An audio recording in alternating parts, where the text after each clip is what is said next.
Welcome to the Online Success Journey podcast, your opportunity to discover and learn from entrepreneurs like yourself.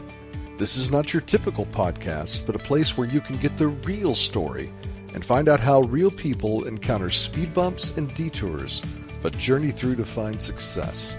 Now here's your host for the Online Success Journey podcast, Patience.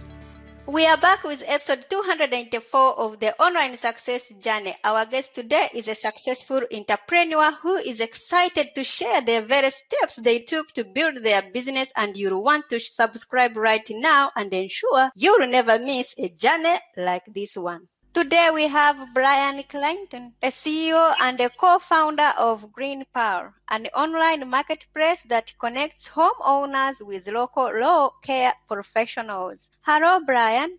How's it going? Great to be here.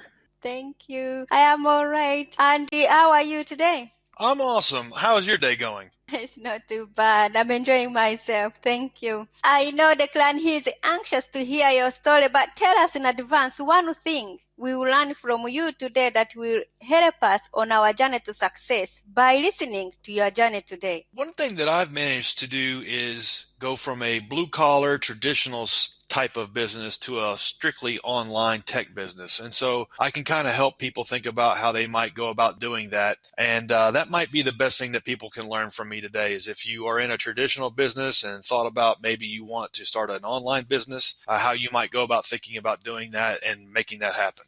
Let's get started with the basics. Can you tell my audience a bit about your background and what you did before you started your own online business? Yeah, so my first business was actually just a grass cutting business. My dad forced me to go mow the neighbor's yard one day. He said, "Hey, get off your butt. You've got a job to do. You're going to go cut the neighbor's grass." And he made me go mow the neighbor's yard, and I got paid $20. And luckily he did, because ever since then I was just hooked on owning my own business. I was hooked on being in charge of my own destiny and working as hard as I wanted to work. And by the end of that first summer, I had like 10 customers that I was mowing yards for. And I just stuck with that little lawn mowing business all through high school and all through college. And when I graduated college, I decided that I just wanted to make it a real business. And I made a little business plan. And over a 15-year period of time, I grew that into one of the largest landscaping companies in the state of Tennessee where I live. I got it to over 150 employees, over $10 million a year in annual revenue. And in 2013, I was able to get that business sold to one of the largest landscaping companies in the United States. So my first business, I just grew from myself and a little mower to 150 employees, 100 plus trucks going out every day. And I learned a lot about business over that 15-year period of time. It's just through trial and error, how to build something from scratch. And when I sold it, I made the decision, okay, now I want to start the next business. What's that going to be? And the idea for GreenPal was one that was really straightforward. I saw what Uber and Airbnb were doing in terms of helping people conduct transactions in the real world through a mobile app. And I thought, okay, I'm going to start the Uber for lawn mowing. And I recruited 2 co-founders, and we went to work on building the app and been at this for 8 years. And we've got this over $20 million in revenue and over 200,000 people using the app to get their grass cut. Wow. Ooh, what a great background, Bryan. But why do you do what you do? For me, business is the thing that causes me to be better, get smarter, be more humble, be a better leader, learn things that I don't necessarily want to learn, watch videos on YouTube about how to do things that I necessarily would never have done.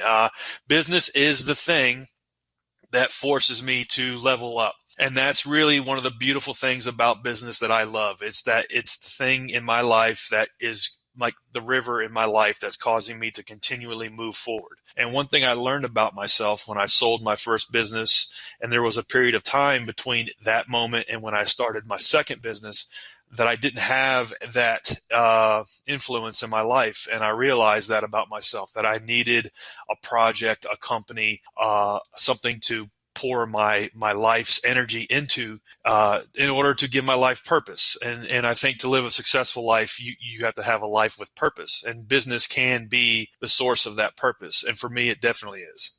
Wow. Let's put man aside. How do you know you are successful in your second business? For me, we always measured success in different ways.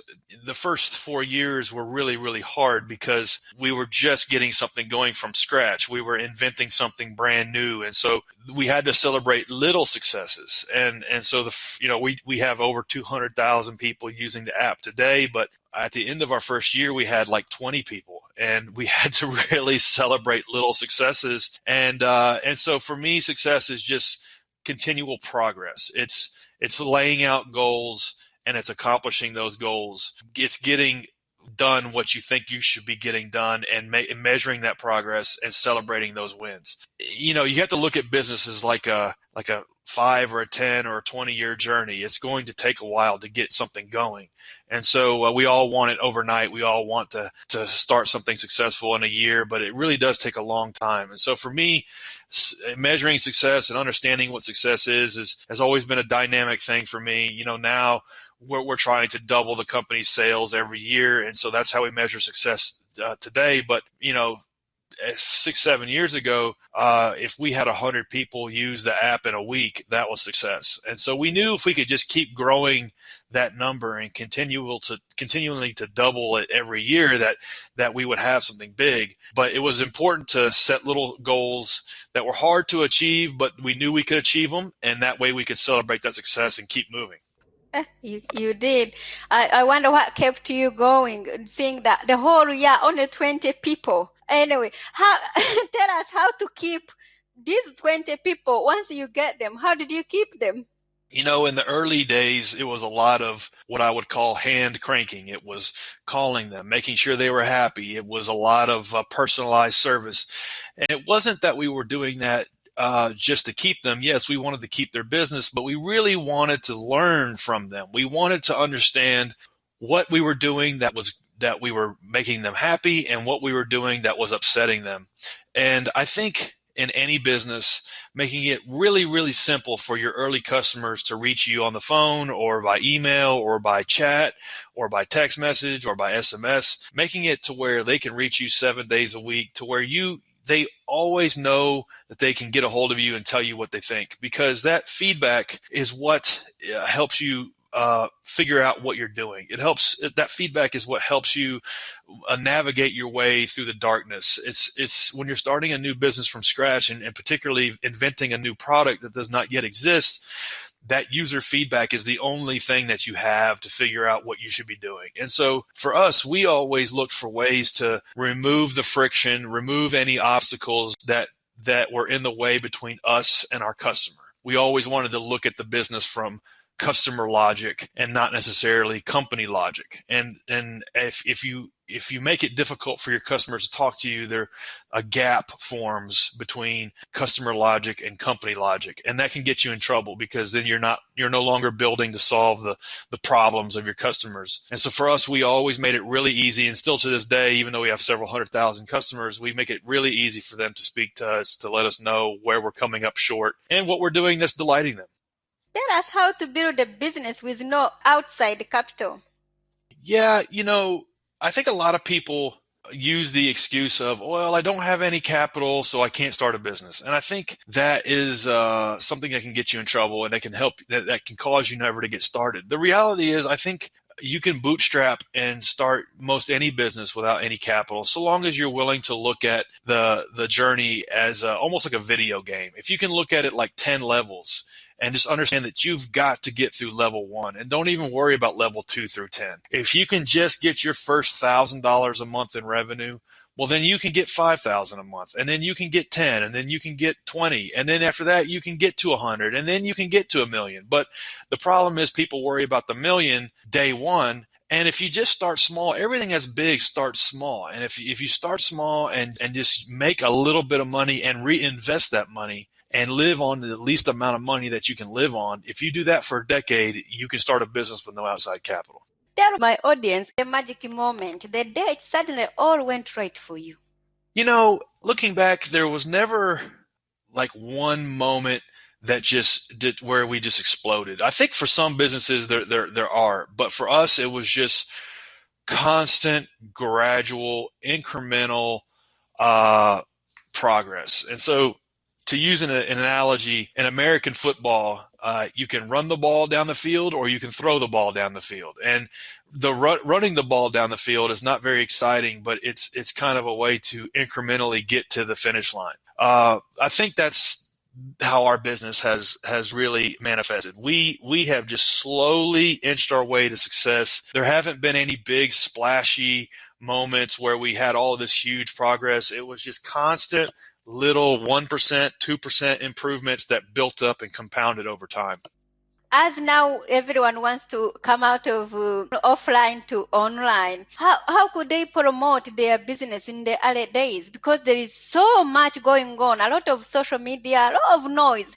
Yeah, I think every business eventually is going to be a tech business. And so if you're not thinking about these things now, then you're going to be out of business. And so you have to really think about, how can you use technology to make your business run smoother and give a better experience to your customer, and always be thinking about that. So whether it's looking at, okay, what SaaS products can I put in my business to remove some of the aggravation that customers experience doing business with me, or, how can I promote my business on social media? I think really just focusing on one or two things at a time and figuring out how to use technology to improve them is how you do it. Because there's, like, to your point, there is so much. But if you just focus on one thing and just be the best at that one thing, and so to use social media as an example, if you have a restaurant and you really want to figure out a way to use social media, well, then focus on one platform. And it might be TikTok, it might be Instagram, it might be Instagram stories, it might be Facebook, but just focus on one, create the best content for that one channel, and then go from there. And then measure, is it working? Are you getting visits to the website from that channel? Are you getting phone calls from that channel? Are you getting sales? And then the saying goes, fire bullets, then cannonballs. So really just doing little things over and over and over again on focusing on one channel, on one thing, and measuring if it's being effective or not, is how you can kind of slowly over a year or two get progress in one of these channels, especially when it comes to social media and promoting your business. You have been in business for a long time, and you have worked with a lot of people as well. But can anyone be an entrepreneur, or are some people more cut out for it than others? I think anyone can be an entrepreneur so long as they are sufficiently motivated to get through the low parts. I don't think you have to be born into being an entrepreneur, but you really do have to want to make something of yourself in life. And I think business is the vehicle that can get you there. And so long as you are sufficiently motivated to make the sacrifices, to work the hard, long hours, 6-7 days a week when you're getting something going from scratch. If you're motivated enough, then yes, anyone can be an entrepreneur. So I think it comes down to a question of motivation and ambition, and not entrepreneurship. Because an entrepreneur doesn't have like these magical set of skills. Really all they have is ambition and just a relentlessness and an unwillingness to give up. And I think if you have that, then yes, anyone can be an entrepreneur. But if you're a lazy entrepreneur, then you're not going to be a successful entrepreneur. What have you learned from business as a whole? I've learned that the way to win is not giving up, and the way to win is just through small incremental progress and constant incremental progress. I've been in business for 20 years and have built 2 businesses to over 8 figures in revenue. And looking back, the thing that really sticks out that worked was just constantly moving forward, making progress, making money, and then reinvesting that money, and doing that for a very long period of time before I saw any personal gain. The first 2 businesses were 5-6 years before I was able to pay myself a market salary. And so, I had people working for me that would make more money than I did. But I was reinvesting that money in them, and I was reinvesting that money in the company, and every dime that the company made, I would put back to work in the company. And so if you're willing to do that for a decade, that is a proven 100% guarantee for success. What are you still doing in the way you work that you just know you have to stop doing? For me, I wish I could figure out a way to delegate better. I've gotten better at it, but there's still a lot of things that I still do myself that I should probably delegate. Anytime you're the CEO or the co-founder or owner or manager of a business, you really have to figure out where you can spend the highest leverage time in your day. And so for me, and for most any CEO, high leverage time is setting the strategy, setting the culture, allocating the capital in the business, figuring out where you're going to put money and in what people and in what initiatives and what things. And like that's high leverage time. That's really where you need to be spending most of your time. You don't need to be spending time doing design or writing content or these things. You should really be able to delegate that stuff, but I still do a lot of that stuff. And so that's something that I'm constantly looking to improve is how do I delegate better, quicker to people who are better at things than I am? And then how do I de-delegate almost? How do I get people off the bus who aren't doing a great job for us and put somebody better in those roles is another thing that I have to work on. How do you make yourself get back on the track when something goes wrong? You just constantly move forward. You can't mourn failure for longer than 24 hours, no matter what. So, whatever it is, if you get slapped with a lawsuit, you can be pissed off about that for 24 hours. But, guess what? The next day you're working with the legal team and you're figuring out how you're going to win and you're figuring out how you can prevent that lawsuit from happening again. And you're just moving forward. And that's how you pick yourself up. The only direction is forward. And, you don't mourn failure for longer than 24 hours. And that's just table stakes in business. You constantly have to be willing to drive forward. What is the most valuable thing you have ever given away? I do mentoring and coaching for free in my little startup community in Nashville. And it's a lot of fun. I do it as a hobby. And I do it because it helps me level up, helps keep me sharp. It helps keeps me learning new things because I know I have to be on my toes to be able to give out good advice. And that's something that's pretty valuable. I wish I had that when I got started 20 years ago. I didn't. And I give that out for free. And I, in many ways, get more out of it than people who I mentor, but it's something I enjoy doing. What is one thing that has contributed to your success? For me, it's just a chip on my shoulder almost. It's the yearning to be better. It's the yearning to create opportunities for my people, for my teammates, for my stakeholders. And it's desire to make something of myself. I think that's constantly kept me moving forward in business. And I think that's, for me, it's that ambition. It's that desire to be better, to be doing more a year from now than I am today, that has been one of my contributors to success. Tell us how to build out a great team. You really need to be looking at things that you're doing. So you and your co-founders, or just you and you're doing, and you need to do them to a certain point. And then as that goes on, you need to look at ways you can delegate that to somebody who's better at it than you are. So, for instance, you might start your business and you would just lay out an org chart and you would put, all of these roles that your business should require as an organization. So CEO, head of finance, head of marketing, head of customer service, head of product development, head of design, and it'll be your name on all of those roles. But as time goes on, you should be making a little bit more money and a little bit more money to where you can then peel your name off some of those roles and assign them to people that are better at them than you are. And it could be contractors, freelancers, employees, but little by little, as you peel your name off some of these roles and delegate them to somebody who focuses on them 100% of the time, and you give them roles and goals. And as time goes on, that's how you build a team around you little by little. What grounds you? What grounds me is business. Business is one of the most humbling things you can do. The marketplace is a constant feedback machine. No matter what you're doing, the market is going to tell you where you stink and where you need to be doing better. And so that's one of the beautiful things for me about business is that you can constantly be getting humble feedback, and it's something that just causes you to be a more humble, grounded person, at least for me. And so just being, in the game and building a business from scratch has been one of the most humbling, grounding things I've ever done in my life.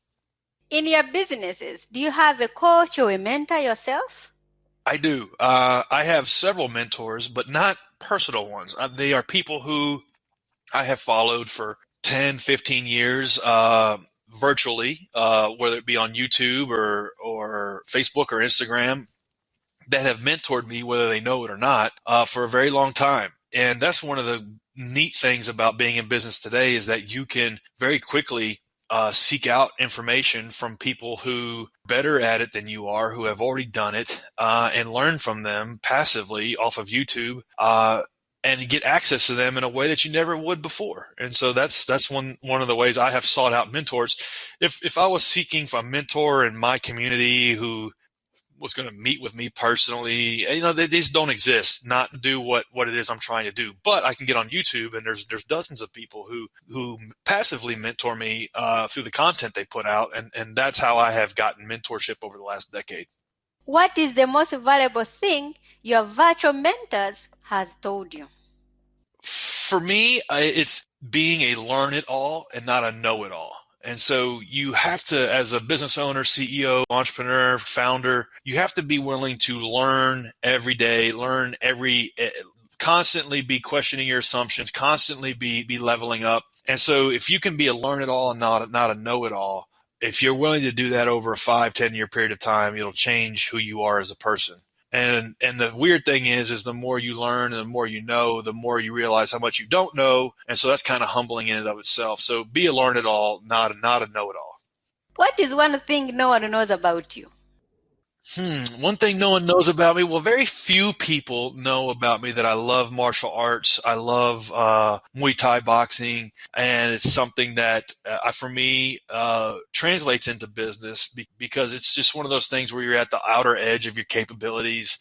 You're out of your comfort zone. It's not something that I particularly love doing, but after it's done, I'm glad I did it. And so that's something that very few people know about me, is that I train in Muay Thai boxing a couple times a week, and it's something that it causes me to keep my competitive advantage. Let's talk about your business. Tell us more about GreenPal. Yeah, so GreenPal is the Uber for lawn mowing. So if you're a homeowner and you need to get your grass cut, you just download our app and you'll get competitive quotes from people in your neighborhood who can come mow your yard, and you'll hire them right through the app. And then that person comes and mows your yard for you, and they upload a picture of the grass when it's done, and you pay them through the app. And if everything goes well, you just book them for the rest of the lawn mowing season right on the app, and it just happens magically. We've been at this 8 years, several 100,000 people using the platform, doing over $20 million a year in revenue. We have a team of 24 people, and doubling year over year. Is this only for US, or have you ventured outside US? It is. As of right now, it's in every major city in the United States, and we'll be launching in Canada, UK, and Australia soon, and then after that, other markets outside of those markets. But we still have a little bit of a ways to go in the United States in terms of smaller cities that we'll be launching into. Where can we find you? Anybody that's listening to this, particularly in the United States, you can download GreenPal in the App Store or Play Store. And people that want to reach me, LinkedIn's the best place to find me. I've been hanging out there a lot more lately. Wow. Thank you for sharing. There will be more from Bryan in a moment. If you are listening on one of the many podcasting platforms rather than my website and you are encouraged by Bryan's journey, please go to our website at onlinesuccessjourney.com. The site has tons of audio clips from hundreds of successful entrepreneurs' guests' journey, all there to help you find a path to your own online success journey. The site offers exclusive members only, but you can join absolutely free and be part of this amazing online success community today. Check it out. That's onlinesuccessjourney.com. Now, Bryan, I would love for you to share more with my audience if you are up for it. Yeah, sure. Thank you. If your business was down to its last $100, how would you invest it? If we were down to our last $100, I would figure out first what happened, what caused us to get there. Because let's get that figured out straight. Because if we're down to our last $100, it won't be long before we won't have $100. So the first thing I would probably invest it in is a good CPA, a good financial analyst that I would probably hire on Upwork.com or something like that to figure out how did we get there, and let's not go backwards anymore. So figure out your books, figure out your unit economics, and then once you have that figured out, then you can rebuild and move forward.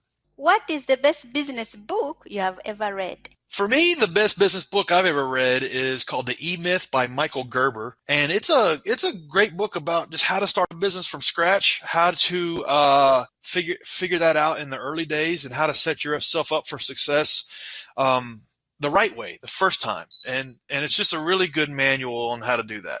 If you are going to keep a note to yourself in your pocket every day, what would be written on it? A note in my pocket every day would be to keep moving forward. Always be moving forward. Figure out a way to, if things are going well, how do you do even better? If things are going bad, how do you push through them and just solve them? In the low parts of 20 years of business, that has been the thing that has gotten me out of some low points, is just the relentless desire to not die, not give up, and to move forward. What is your next chapter? Next chapter is just to continue to double and grow this business. GreenPal is in every major city in the United States, but we still have a long way to go. We're not yet a household name. A lot of users use the platform, but we're not a household name like Uber or Airbnb. And so that's the next chapter, is to constantly figure out, okay, it's day one. Yeah, we've gotten this business a long ways, but it's still day one, and we need to continue to figure out how we're going to put this thing in more households. Do you feel like you succeeded, or like you are only on the way?